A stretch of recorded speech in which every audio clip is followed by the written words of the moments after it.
I have visited a lot of military cemeteries, and I've been in Arlington, what have you, but I believe what most people believe. I believe it's special ground with heroes and people that sacrifice for their country and their fellow Americans.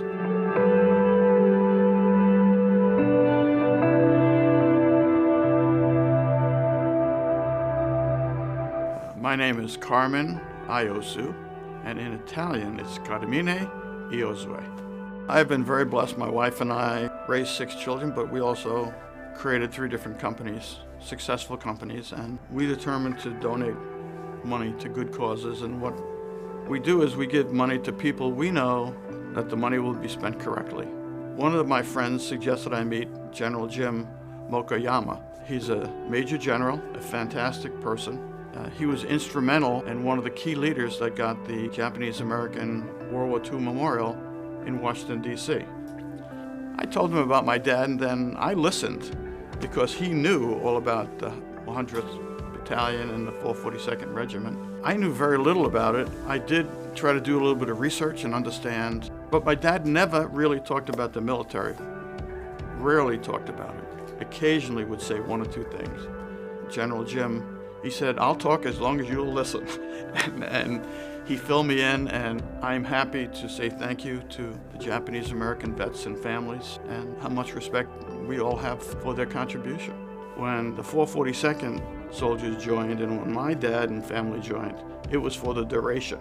When you went to Europe, you were coming back wounded, dead, or the war was over. My dad, Nicholas Iosu, was an immigrant. They took a boat over. My grandmother was 8 months pregnant, and she took a boat from Naples to Toronto. And my dad was born right after the cruise was over, and after he was about a month or so, he came to the United States with the visa. And they all went to New York City, so he was about 19 years old when World War II started. He completed 2 years of college at Manhattan College, and then enlisted in the Army. My dad became a tank driver, was in the Armored Division with General Patton, all through North Africa. And interestingly enough, he was in Tunis, Tunisia, and he was approached by a colonel who said, "Sergeant Iosu, what are you doing here?" And my dad said, "I've been in the Army for 2 years. I went across North Africa." He said, "Well, the United States Army is not allowed to send non-citizens into war, and you're not an American citizen. In fact, tomorrow we're attacking Sicily, which is Italy, and you're an Italian citizen. Raise your right hand." He said, "You are now a citizen of the United States." And so then my dad was at the beachheads and all through Sicily and up through southern Italy. And he was in a truck in battle, and he got hit by an artillery shell. And he was severely wounded, and I guess a bloody mess at the time in the field. And he coincidentally was fighting alongside the 442nd. They were side by side. And when I saw my dad's dog tags, it said Iosu, and the medic assumed he was Japanese. Again, he was fighting right alongside the 442nd. And so they put him in. At the time, the United States Army was segregated. There was African American units, white units, and Asian American units. And so they put my dad in a field hospital for Japanese soldiers, Japanese American. So they cleaned up my dad, and he's now in the 442nd Field Hospital. And they tried to take my dad out, and my dad said, "I prefer to stay." And so my dad stayed with the 442nd in Italy while he was healing. Just imagine this, you're in battle, and then you're in a military hospital. Imagine how traumatic that is. And the people all around you are supporting you. They don't know you're Caucasian, black, you're a wounded vet. That's it. They're your support group. You're in the same platoon, you're in the same company. And when he was there, he was very comfortable. They treated him like a soldier, and he saw no reason to leave. When he got back to the States, they put him in a hospital in Ithaca, New York, a military hospital. He was there for 3 years, and he had 57 operations. And they tried to save both his legs. So they sent him home because after 3 years, the surgeon said, "We can't save your legs." And where my dad was, everybody was amputees. no arms, no legs. My dad was in pain every minute of the day. I never heard him complain. Not one time. I think that's true of many of the veterans. They didn't talk about it, they didn't complain. They were happy to be alive and back with their families.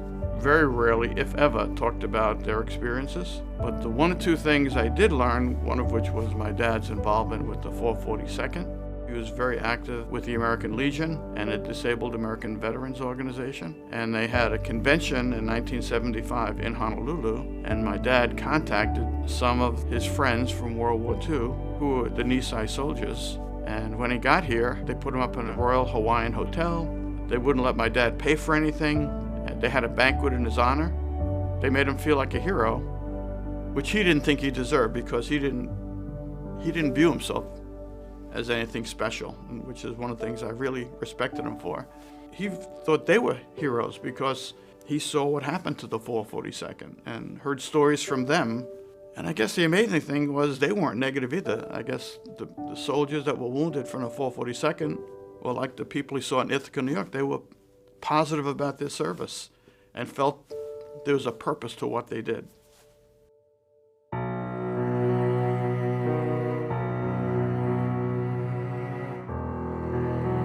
I was born in October 1945. I lived in an Italian-American community along with an Irish community. So all my family lived on one block and we're a very, very close family. In my case, my family were from Italy, but they were Americans. So I lived in an Italian-American community, 100,000 relatives and family. I felt very safe, but we were encouraged not to talk Italian. We were Americans. We lived in a lower middle income area on purpose. And when I got older, I said to my dad, you know, you have a responsible job, and we could have lived in Clove Lakes, a middle income or an upper middle income area.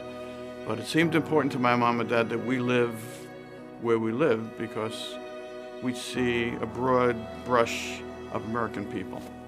Different ethnic groups, different religions, all getting along. So we were all mixed, and everybody knew everyone's mom and dad. So my school was 90% African American. Even though I was in New York City and had a very mixed community, I never really thought about prejudice. To me, it was a very warm environment. Now, when I got older, I did notice more prejudice of people. And then when I became an adult, I saw even more. In the military, I saw a lot. But I saw continuously a lot of attempts to overcome things like that. But with regard to Asian Americans, I was amazed because I never would have thought of it if it wasn't for my dad having that incident and then making those friends. And you judge people by what you hear from your family, and my dad had a lot of respect for his comrades. And I felt the same way about the 442nd. They were dedicated. They were in the front all the time because even when they got into the military, there was still prejudice. I remember talking to some Japanese families that I knew where the parents or the dads were in the war, saying some of the leaders in the army thought by putting Japanese soldiers, American soldiers in the front, they'd confuse the Germans, which that's not what happens in a war. People don't get confused. They're shooting at each other. They don't. And that's where additional respect comes, because despite overcoming prejudice, still being dedicated to doing their best and making their families proud. Much like my family, they didn't have to go in the war. They volunteered. So for my grandfather and grandmother to leave Italy, they knew they were never going back. And they knew they were going with nothing and having to create a life for themselves and their family. I view it as my grandparents came for me. And I think my father felt that way. And I'm sure the people of the 442nd felt the same way, that their ancestors, their grandparents, so parents who came from Japan to Hawaii, did it to give their children a better life and more opportunity than they had in Japan. I know that's how my family felt. But it was a huge sacrifice. They didn't do it for immediate satisfaction. They did it for the family. And it was important to me that I get the respect of my parents, make them proud of me. I feel the 442nd Soldiers felt the same way. So my dad died when he was 54. When he died, I remember 2 or 3 buses of people came from his office to show respect for the family and my dad. I was deeply moved because there were a lot of African Americans, there were a lot of Asian Americans, there were a lot of white. It's what his life was. He must have treated a lot of people with respect to get that kind of respect and been a truly nice person to a lot of people. What did my dad do? He just lived his life and set a good example. You know, I think everybody can do that. Everyone can lead a good life. Yeah, you don't have to feel special. In fact, I've noticed in life there's 2 kinds of people that think they're special and people that think they're lucky. I like to be around the people that think they're lucky. But when you can do it to people you don't know, different cultures, it makes it even better. It's easy to be good to your neighbor or to your family. The fact that you can do it to people you don't even know or the different culture is really what makes life better for everybody. And I think my dad set that example, so did my mother. And I try to do the same thing, so.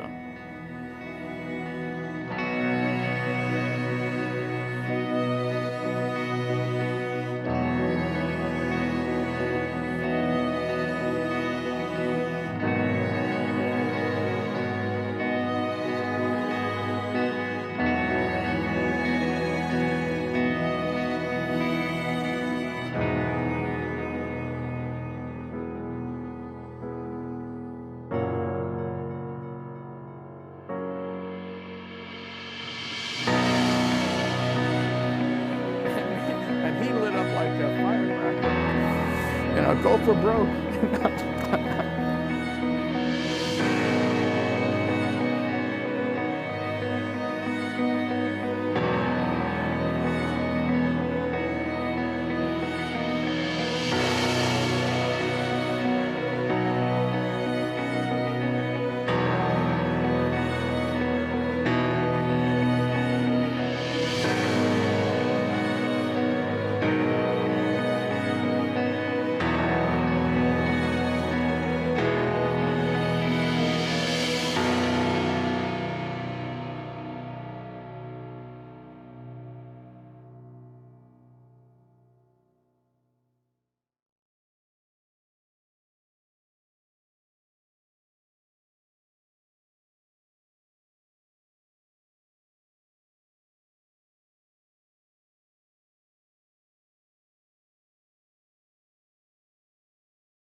Aloha everyone, welcome to Hawaii's Nisei Soldiers. Their legacy continues. It's an educational program presented by the Nisei Veterans Legacy. I'm Steve Uyehara. And I'm Liz Uyehara. We're so honored to serve as your MCs tonight and even just to be a part of this. You know, the Nisei veterans, what a rich history, and they were so humble, which humbles us in honoring them this way. Yeah, a lot of times in society and definitely within the news industry, we throw the word hero around a lot. And these are men that embodied the word hero to an absolute T. And we're so much better off for what they've done, the sacrifices they made, and the fights that they fought. On a personal note, my great uncle was part of the 442nd, so it is a great honor to be here with you this evening. Yes, and what's so exciting about this program is besides looking back in history, we're really just going to reconnect and show how it's relevant today and even have so many voices that have been impacted by what they've done, as well as family members. So it shows just what they had intended, carrying on from generation to generation. Yeah, we'll all be much better off for learning more about them and what they've done. Mm-hmm. Oh, so that said, we've assembled leaders in business, law, education, and civil rights to share their thoughts about Hawaii's Nisei Soldiers, their legacy here in Hawaii, and how their lives continue to hold important lessons for all of us today. And this program is being presented as a gift to the community from the Nisei Veterans Legacy and a number of generous sponsors, including ABC Stores, Honolulu Star Advertising, Advertiser, Hawaii Tribune Herald, and First Hawaiian Bank. Now, those sponsors, along with donations from individual community members, allow the NVL to continue to fulfill its mission to preserve, perpetuate, and share the legacy of Americans of Japanese ancestry who served in the U.S. Armed Forces in World War II. Now, these individuals served primarily in the 100th Infantry Battalion, the 442nd Regimental Combat Team, the Military Intelligence Service, and the 1399 Engineer Construction Battalion. And now here's Lynn Heirakuji, president of the Nisei Veterans Legacy, to share more about this great nonprofit organization. NVL is a small nonprofit. We're entirely volunteer run, and most of the folks supporting us are descendants, but you don't need to be a descendant of a Nisei soldier to support the Nisei Veterans Legacy. And our mission simply is to promote the legacy of the Nisei soldiers of World War II. We put together a very large exhibit called the Hawaiʻi Nikkei Legacy Exhibit. And it's a 26-panel traveling exhibit that documents the history of the Japanese coming to Hawaii to include the Nisei soldier story. And we created the exhibit ourselves, and it toured Japan in 2017 and 2018, as well as Hawaii. And we were so surprised because the interest in the Nisei soldier story was so great. We've become much more active in reaching out to the community. And so we do any number of presentations on any given day. Of course, COVID made it a little more difficult, but it didn't stop us. So we continue to do presentations using Zoom to students at Punahou School. We give presentations to groups from Japan. I've given any number of presentations to military organizations, University of Hawaii students, so civic groups, hiking groups, nursing homes, anybody who's interested, we will go and tell the story. There are actually two stories. And the first story that people are probably most accustomed to is the war story. And so when these Nisei soldiers volunteered to serve during World War II, many people know about their really extraordinary wartime exploits. What many people don't know, though, is what they did when the veterans returned from the war. And what they did was to come back, those who survived, and they said, you know, we've shed our blood on the battlefield, we've proven our loyalty, and we don't want to go back to the plantation. I think many times when we talk about the story, we leave that part out. We talk about the 100th being the Purple Heart Battalion, which is very, very remarkable in and of itself. We talk about the Military Intelligence Service, the men who served in the Pacific War, the sacrifices they made. We talk about those stories, which are important, but we don't talk about what they did during war and after that really helped to kind of level the playing field for all ethnic groups here in Hawaii. The story has great relevance beyond the historical value.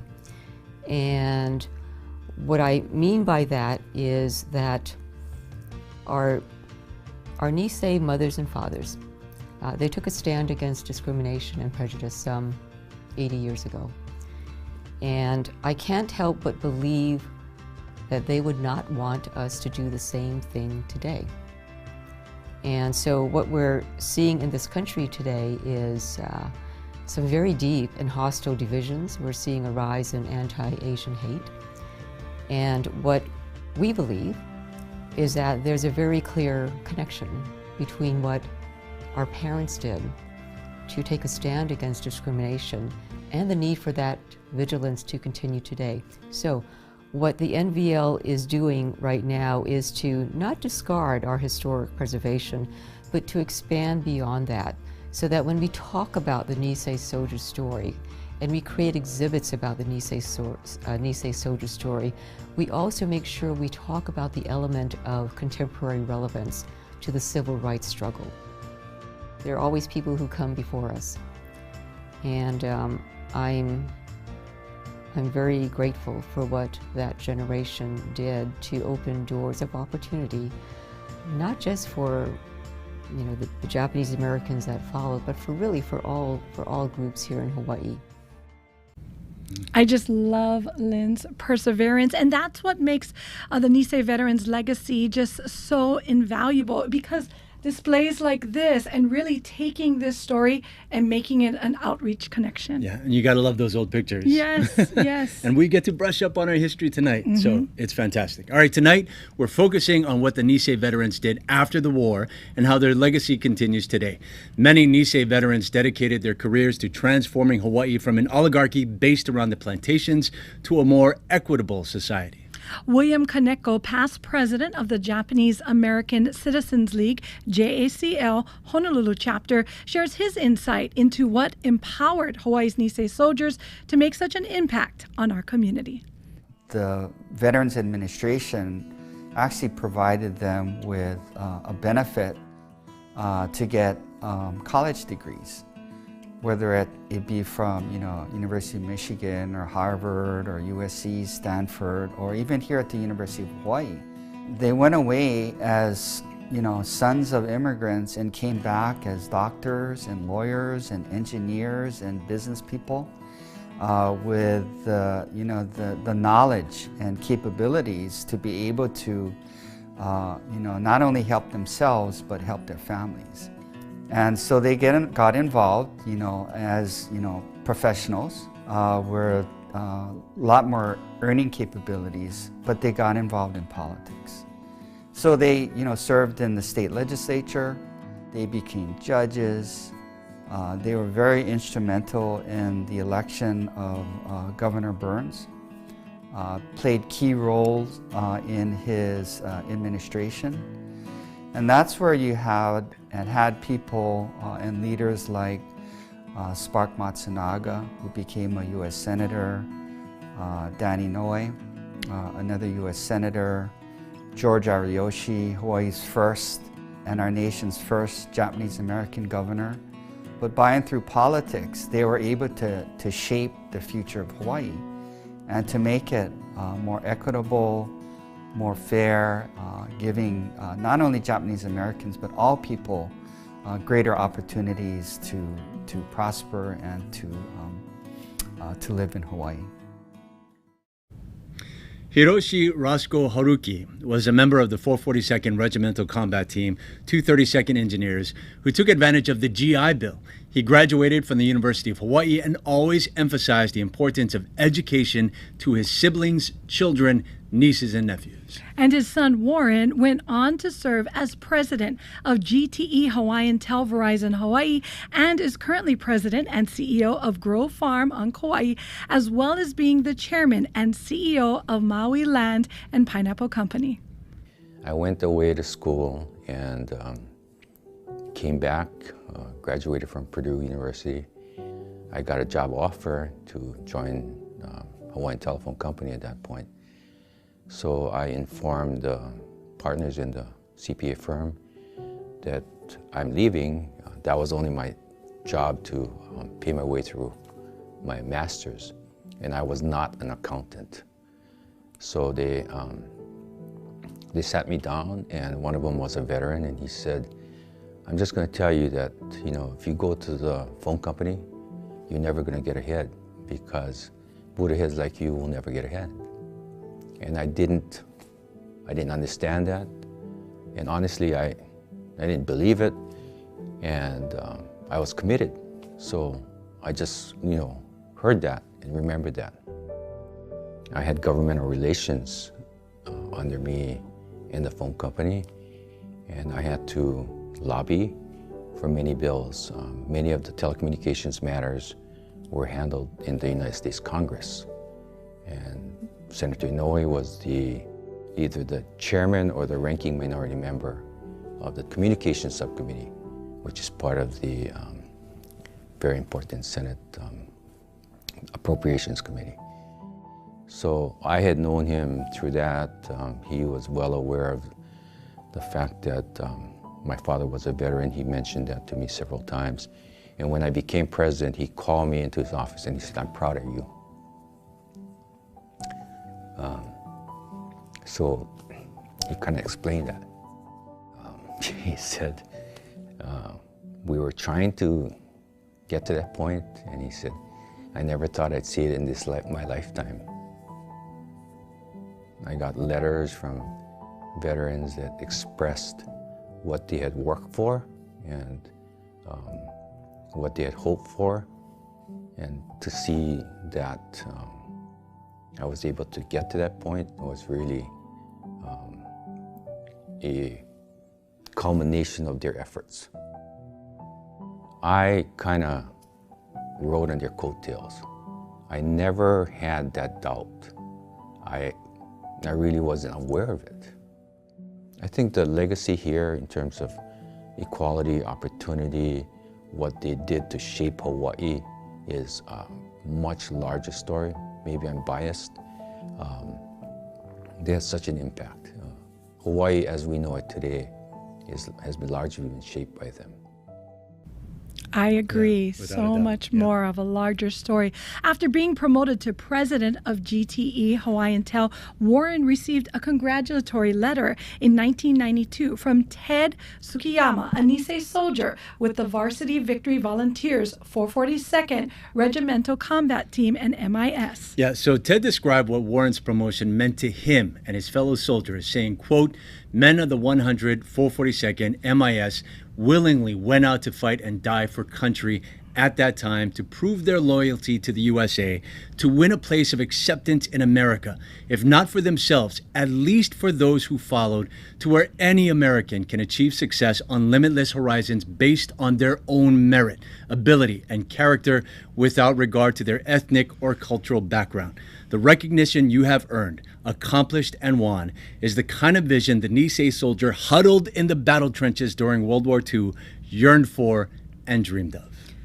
That just feels like such a heavy responsibility, but what an honor to follow in those footsteps. Yeah, strong, powerful words, and coming from a man and from, again, the heroes of that generation. Yes. There's no doubt the Nisei veterans played a significant role in shaping modern Hawaii, but this story often goes untold.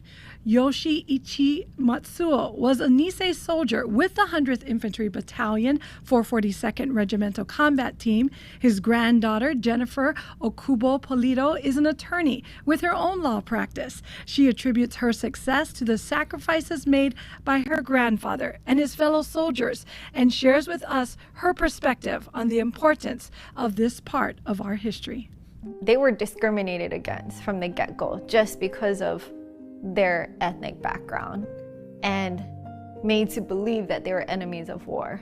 Even though many of them were born here, US citizens, never been to Japan, if they didn't form the 442nd, if they didn't fight for a chance, if the 100th didn't do what they did to prove themselves and have the military allow all of the Japanese Nisei to volunteer for the service, I really don't know where Japanese would stand today in America.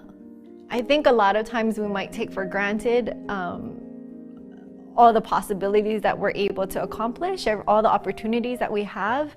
But when you really think back on why do we have all those opportunities and you look at the history, it's what they did, what they sacrificed, them coming back and running in government, opening businesses. Even Central Pacific Bank was started by Nisei veterans.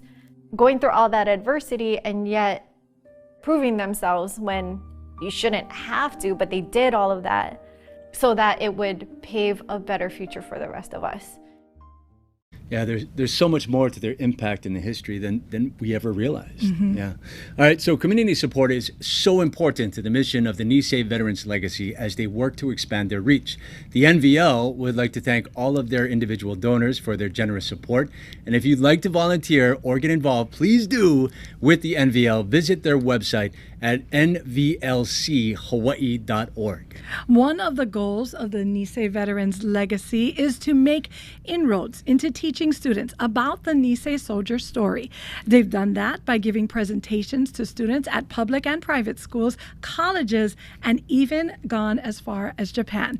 The NVL has partnered with and supported other organizations in providing scholarships and developing new high school curriculum, and developed traveling exhibits geared geared towards middle school kids. Take, for instance, Lory Dillon, a teacher at St. Louis School. She understands the importance of the Nisei Soldier legacy and has integrated their story into her curriculum. In March of 2020, before the pandemic, when she was teaching at Kaiser High School, Ms. Dillon invited 2 Nisei veterans to tell their story to the students. As you listen to these 2 soldiers, one was military intelligence, that was Shinyagima, and Kenji Igo was the 442nd that was injured in Italy. As they told their stories, there were a lot of tears. It got very quiet when one of the gentlemen, Kenji Igo, yelled, "War is hell!" And you could have heard a pin drop in that library with, I'd say there are 250 of us in there. And I think the kids really realized then, they're used to watching the movies, the Saving Private Ryan, Hacksaw Ridge, Letters from Iwo Jima. They've seen a lot of these things, but to actually see face to face some of the real life people who were there and were shot in Italy, and to hear him tell the stories of this, the kids' mouths were just agape. So there is nothing like firsthand knowledge and story in order to really bring something to life. So I think that was a good way to tie together the oldest generation that we have left on the island.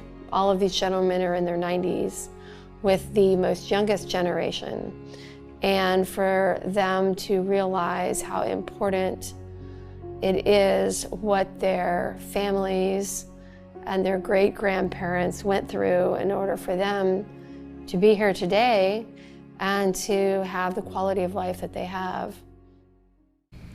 That's true. I want to take a moment to say that we're so privileged to still be able to hear directly from these Nisei soldiers, from their mouth, to really emphasize what they went through. What an honor. Absolutely. Yeah, Absolutely. so the legacy of the Nisei soldiers reaches, again, as we said, far beyond our shores. Kristen Nemoto Jay is the granddaughter of Wilbert Hawk, a member of the 442nd. She had the opportunity to see their lasting impact decades later in a small city in France. So my grandfather was part of the 442nd Regimental Combat Team, and he enlisted just like many other soldiers did when the bombing of Pearl Harbor. After he fought in the war, he went back to France, which is where he helped liberate the town of Bruguière, France. And he went back and he met up with the mayor there, Mr. Dashizo was his name. And he and Mr. Dashizo created a sister city relationship. And so every year, I believe since the town was liberated in October 1944, they have a parade, like a celebration. I believe it's like a week-long celebration that they honor and remember the Nisei veterans that were there and helped to liberate the town from Nazi persecution. The first time I went, which was in 2013, the city of Bruguière had fundraised for all of us. There's like 50 of us. I believe it was the first time it was a huge collection of people where they had to actually get a tour bus to take us around, and you would see like Hawaiʻi flags in the windowsills of like shops when you pass by. And we went to this one school where the teachers, they have the kids memorize Hawaiʻi Pono'i, and they know it and they sing it, and it's all in French accents, and it's just the most adorable thing. And the teachers, all the teachers, I believe, in grade school within that town teach the kids our anthem. Getting to meet the people that whose fathers and grandfathers, you know, were helped liberated by my grandfather and the Nisei soldiers. They remember, they would tell us stories of how they were hiding in the basement, and they would be fighting right outside and looking out and looking at these soldiers who didn't look American. They looked, you know, Japanese, and they were kind of confused, but noticing that they were fighting the Nazis and that they were the heroes. And and it was just such a beautiful thing to be a part of. Yeah. You know, to hear Hawaii Pono'i in France in that way, in that moment, I think I'd have chicken skin as well. Yeah. I do want to correct myself, Kristen. I apologize. Your grandfather's name is Wilbert Hoke. Yes. So I want to make sure I get that right. And to see the impact and the appreciation so far away and so far removed decades later. I mean, again, we talk about this all the time, but the chicken skin and just the realization of what these men did. And even more so for us here in Hawaii to have that appreciation and that understanding and attention to history, because this is such a big part of what makes us who we are. Yeah. And she really helps us emphasize how it touches all parts of the globe. Yeah, well said. So Kristen is so grateful for what her grandfather and his Nisei brothers did.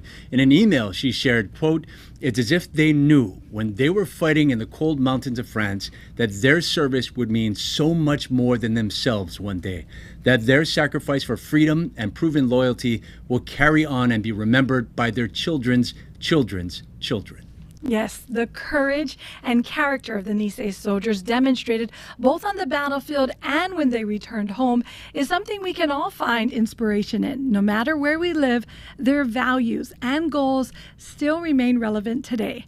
Jeff Soji, current president of the JACL Honolulu chapter, joins past president William Kaneko to discuss the rising anti-Asian sentiment in America and the lessons we can learn from the Nisei veterans relating to civil rights.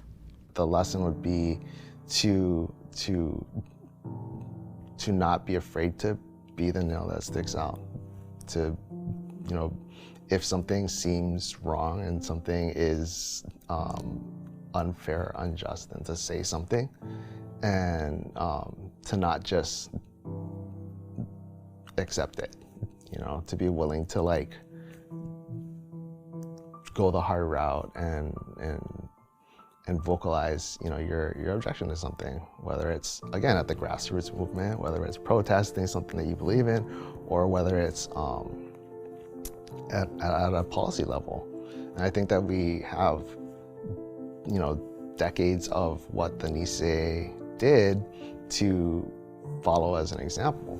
It's just sad, and you think that in this day and age that this kind of stuff couldn't happen anymore, but we seem to have regressed so far. When I talk to some of my colleagues at the firm who are working in places like Chicago or New York or San Francisco, particularly Asian women, I mean, they can't even walk down the street or take public transportation for fear of being injured or hurt or ridiculed because, you know, they're Asian American.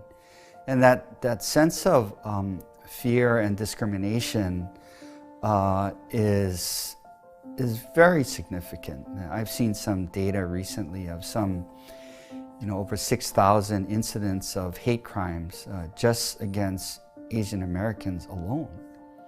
And, you know, you couple that with what's happening now nationally in terms of Black Lives Matter, all the kinds of racial profiling, what's going on in terms of law enforcement and relationship with the African American community. You know, racism is alive and well, unfortunately. And so the work that the Nisei veterans are doing in terms of creating that understanding and perpetuating the need to advance civil rights is key. Because young people, old people, like all persons, whether you're Japanese Americans or not, you know, really need to recognize the state of our nation now. And so we really need to be very, very cognizant about that and really not only monitor that, but do everything we can here, but also using our resources and our leverage here to be able to make our nation better. You know, we just need to keep doing what we're doing to make sure that things do get better, because it doesn't have to be this way. I think we've got complacent and gotten, a lot of things to slip backwards. But when you have a number of groups that are willing to work together, we can get past where we are today. And I think that's, we can tie that into what the Nisei did, right? In terms of, it was, what they did not only during the war, but when they came home, and what the lives that they built afterwards. Taking motivation from that, or taking inspiration from that, you can, you push yourself to keep going. Really, it's like a history repeating itself, but we have lessons learned, like they said. So hopefully our generation better off because of what the Nisei Soldiers taught to us. Yeah, in so many ways, so many ways. All right, we'd like to thank each and every one of you who supported the NVL by tuning in tonight. These stories and the lessons, so valuable, as we just mentioned, and can be instrumental in how we as a community work towards a better future. Once again, the Nisei Veterans Legacy would like to thank the sponsors of tonight's program, ABC Stores, Honolulu Star Advertiser, Hawaii Tribune Herald, and First Hawaiian Bank. A special thanks as well to the Japanese Cultural Center of Hawaii for allowing the NVL to film its interviews at the Japanese Cultural Center of Hawaii's gallery, which houses the artifacts shown in the videos. We'd also like to thank the individual donors who have made a contribution to the NVL mission. And as a special thank you, we have 3 prize packs, right? There's 3 prize packs to give away, which include a gift card to Foodland, a gift card to Beer Lab, and 3 amazing books. You seem to emphasize one more than others. They're all fantastic. They're all fantastic. Thank you. Okay, so you guys ready? Yep. Yeah, okay. We're doing this live. First, Who is it? First you winner. Want me to pick? Yes, I pick, you read? Okay. First winner is Jean Y. Is it Jeanne? Is that Jean? Jean Y. Okay, that's hold on to that. Okay, That's a you winner. hold on to that. Okay, next winner. Okay, next winner. Let me mix it up. There you go. Okay, this one is Cynthia A. We only have last initials. Cynthia A. All right. Okay, one more. Jean and You ready? Cynthia, you are lucky people. Make it a good one. Make A it a good gentleman one. wants to win some beer. Let's try. All right. Sherman S. Ha-ha. Sherman S. Congratulations. Sherman, Steve wishes he was you. No, but thank you. Yeah. Thank you, all of you, for what you've done. So, by the way, the NVL is going to be in touch with you so that you can claim your prize. And again, thank you all for your support. Yes, and if you're interested and able to support the Nisei Veterans Legacy and bringing their message to the next generation, yeah, please visit their website at nvlchawaii.org to make a donation. Any amount that you can give would be greatly appreciated. The preservation of history is key to ensure that we have a better society. Because if you don't memorialize the past and keep it alive, then we forget. That's why museums and books, oral histories, and organizations like the Nisei Veterans is very, very critical, not only to remember the past, but to impact the future. Right now, the moments that we're living in is, we have all these social movements that are going on, the Black Lives Matter movement, Stop Asian Hate, and it's getting to the point where I feel like we're repeating history.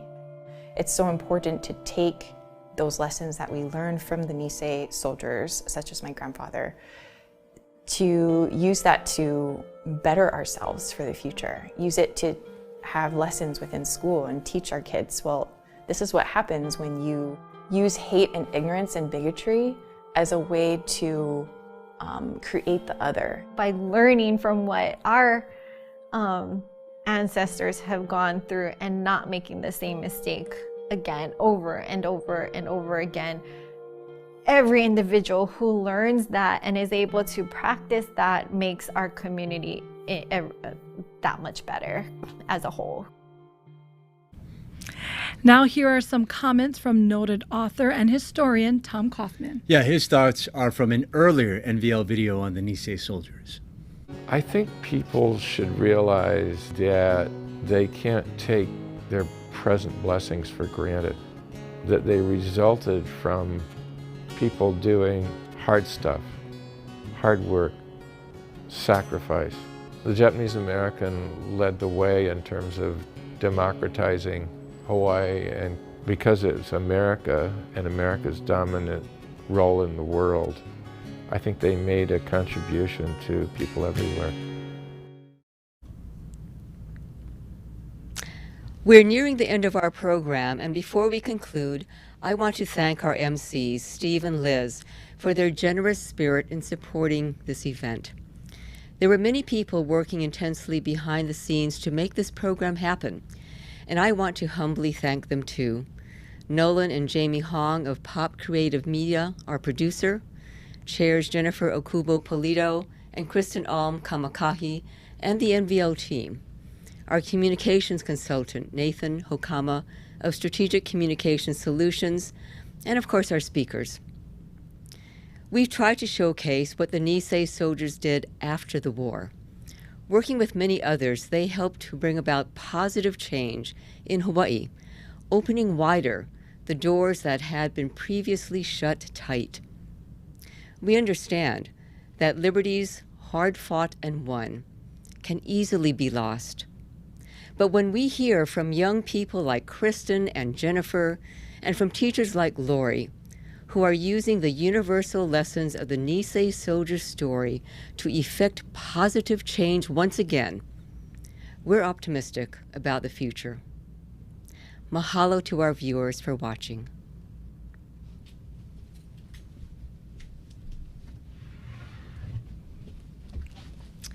And with that, this concludes this program. Thank you for joining us and engaging in the chat.